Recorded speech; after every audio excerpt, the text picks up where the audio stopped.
आज का ये डीप डाइव एक सीधे सवाल से शुरू करते हैं।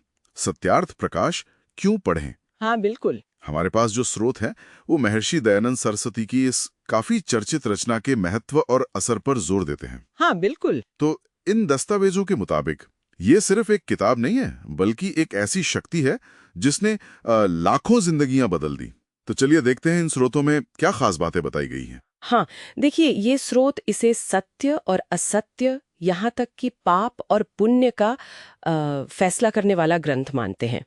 तो हमारा मकसद आज इन स्रोतों में दिए गए तर्कों को समझना है कि वे इसे पढ़ने की इतनी जोरदार सिफारिश मतलब क्यों करते हैं। तो सबसे पहली बात जो इन लेखनों में उभर कर आती है वो है इसका, आप कह सकते हैं, चमत्कारी असर होने का दावा। कहा गया है कि इसे पढ़कर लोग अज्ञानी से ज्ञानी, अच्छा। हाँ, कमजोर से ताकतवर और यहाँ तक कि जो भोग विलास में डूबे इंसान थे वो योगी बन जाते हैं। ये दावे तो काफी बड़े हैं और ये यही नहीं रुकते ना। स्रोत ये भी बताते हैं कि कुछ ईसाई और मुसलमान भी इसे पढ़कर स्वेच्छा से मतलब अपनी मर्जी से वैदिक धर्मी बन गए। वैदिक धर्मी मतलब वो जो वेदों में बताए गए धर्म और जीवन शैली को अपनाने वाले बन गए। ये एक बहुत बड़ा दावा है जो स्रोतों में बार बार दोहराया गया है। और इससे भी आगे बढ़कर कुछ स्रोतों में ये जिक्र मिलता है कि सत्यार्थ प्रकाश के प्रभाव के कारण बाइबल, कुरान और पुराण जैसी दूसरी धार्मिक किताबों में बदलाव करने पड़े या उनकी व्याख्याएं बदलनी पड़ी। हाँ, एक स्रोत तो गीता प्रेस गोरखपुर द्वारा महाभारत के पाठ बदलने का भी उदाहरण देता है। अब इन दावों को स्रोत महर्षि दयानंद और आर्य समाज यानी उनके द्वारा स्थापित जो सुधारवादी आंदोलन था उसकी एक बड़ी जीत के तौर पर देखते हैं। अच्छा, ये दिखाता है कि स्रोत इस ग्रंथ को कितना प्रभावशाली मानते हैं, भले ही ये दावे आप कह सकते हैं विवादास्पद लग सकते हैं। और ग्रंथ की अहमियत समझाने के लिए स्रोतों में कई दमदार उपमाएं भी दी गई हैं ना? हाँ बिल्कुल। जैसे आर्यों यानी श्रेष्ठ जनों की रक्षा के लिए सुदर्शन चक्र, हाँ, और अलग अलग मत पंथों के खंडन के लिए वो 14 गोली का पिस्तौल, हाँ, वो भी, और मोक्ष चाहने वालों के लिए अमृत का कलश। इसे धर्म का विश्वकोश भी कहा गया है। विश्वकोश, हाँ, उसमें क्या है? जिसमें वर्ण व्यवस्था और आश्रमों यानी जीवन के विभिन्न चरणों और सामाजिक भूमिकाओं के कर्तव्यों का विस्तार से वर्णन है।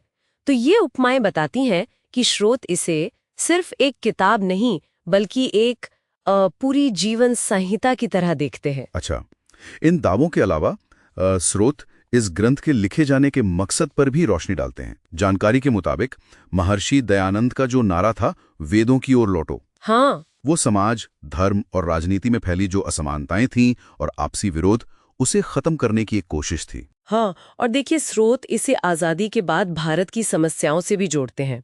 उनका तर्क है कि राष्ट्रीय भावना की कमी और वो जो पश्चिमी संस्कृति का अंधानुकरण था उसने देश को कमजोर किया, और सत्यार्थ प्रकाश उसी राष्ट्रीय भावना को जगाने का एक जरिया है। तो यहाँ आप देखें, व्यक्तिगत बदलाव को राष्ट्रीय उत्थान से जोड़ा जा रहा है। ये दिलचस्प है, और जो लोग खुद जानना चाहते हैं उनके लिए स्रोत कुछ सीधे सवाल भी सामने रखते हैं, है ना, जिनके जवाब सत्यार्थ प्रकाश में खोजने को कहा गया है। जैसे कि क्या ईश्वर एक ही है? अगर हाँ, तो दुनिया में इतने अलग अलग मजहब क्यों हैं?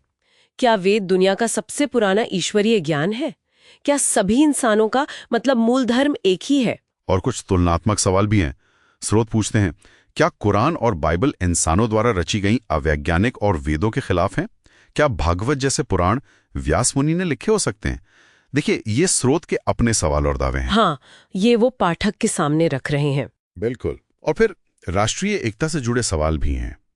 क्या बचपन से सबको एक जैसी शिक्षा और व्यवस्था मिले तो देश एक हो सकता है? क्या तरक्की का रास्ता यही है कि सब एक जैसा सोचें, एक दूसरे के सुख दुख को अपना समझें? और ये सवाल भी कि क्या अलग अलग भाषा, शिक्षा और रहन सहन देश को आगे बढ़ने से रोकते हैं?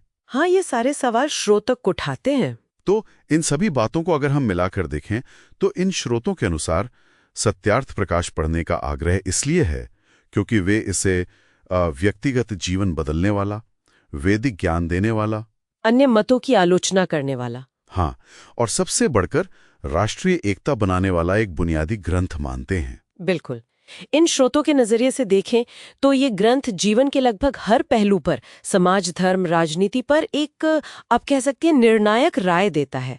और उनके मुताबिक ये हर इंसानी समस्या का हल भी सुझाता है। तो जाते जाते सोचने के लिए एक विचार छोड़ जाते हैं जो सीधे इन स्रोतों के दावों से ही निकलता है। किसी एक ग्रंथ को सत्य, धर्म और यहाँ तक कि राष्ट्रीय एकता का अंतिम और शायद एकमात्र स्रोत मानने के क्या मायने हो सकते हैं, खासकर आज की दुनिया में जहाँ विचारों, विश्वासों और जीने के तरीकों की इतनी विविधता है। हाँ, ये एक अहम सवाल है। इस पर पाठक खुद सोच विचार कर सकते हैं।